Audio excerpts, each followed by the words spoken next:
You know how some sounds just take you somewhere else? A distant train, maybe the waves on a beach, or that gentle patter of rain on the roof.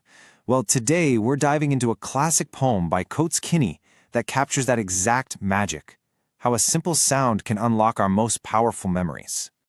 So the poem kicks off by pulling us right into this feeling.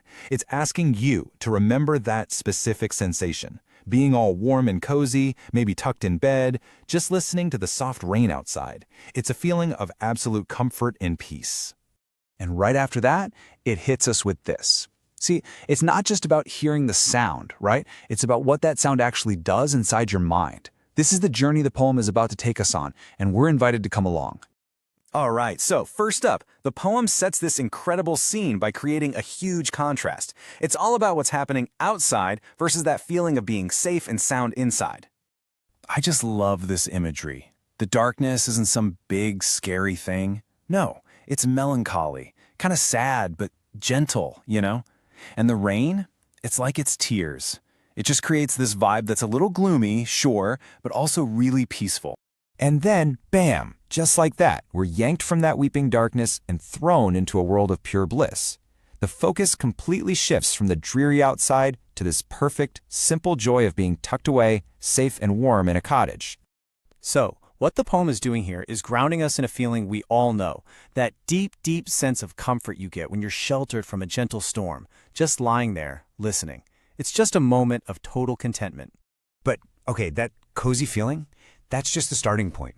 The poem then gets into how that sound from the outside actually travels inward and creates this echo inside of us.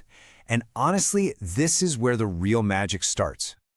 This line right here, this is the absolute heart of the whole poem. The tinkle on the shingles. That's the actual physical sound. But the key is, it doesn't just stop at your ears. Nope. It goes way deeper and creates an echo in the heart. It literally kicks off an emotional reaction. And what's so cool about this idea of an echo is what it implies. It's like the feeling was already in there, just waiting.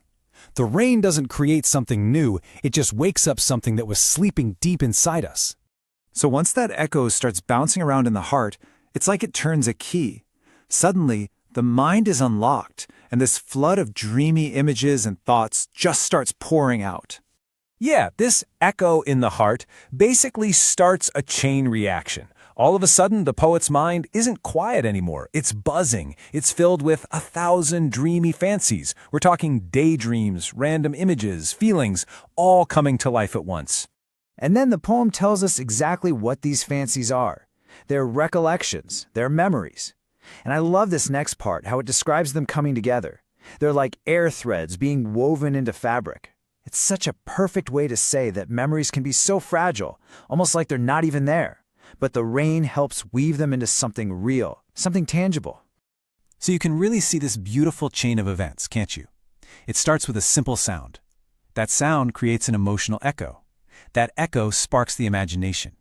And then the imagination starts weaving together all these delicate memories from the past. It's a perfect little journey from a physical feeling all the way to an emotional memory. Now, out of all those thousands of memories that are swirling around, one specific memory pushes its way to the front. It becomes clearer and way more powerful than any of the others. See, the rain isn't just opening the floodgates to any old memory. For the poet, it's more like a very specific key for a very specific lock, and that lock opens the door to one incredibly precious moment from his childhood. And here it is. The core memory of the whole poem. It's his mother, just as she was years and years ago. That sound of the rain has literally taken him back in time to be with her. What's really interesting is the poet calls the sound of the rain a refrain. You know, like in a song, the part that repeats? Well, that's exactly what the rain is doing here. It's playing this memory of his mother on a loop, over and over again in his mind. So what is this memory? It's his mother, looking down at him and his siblings. He calls them the darling dreamers while they were sleeping. It's a memory of being watched over, a feeling completely safe and loved, right before she'd leave them to sleep till morning. And this is what makes it so incredibly powerful. It's like the memory breaks through time. He's not just remembering her look, he can actually feel her fond look on me right now, in this moment. The rain makes the past feel so present, so real.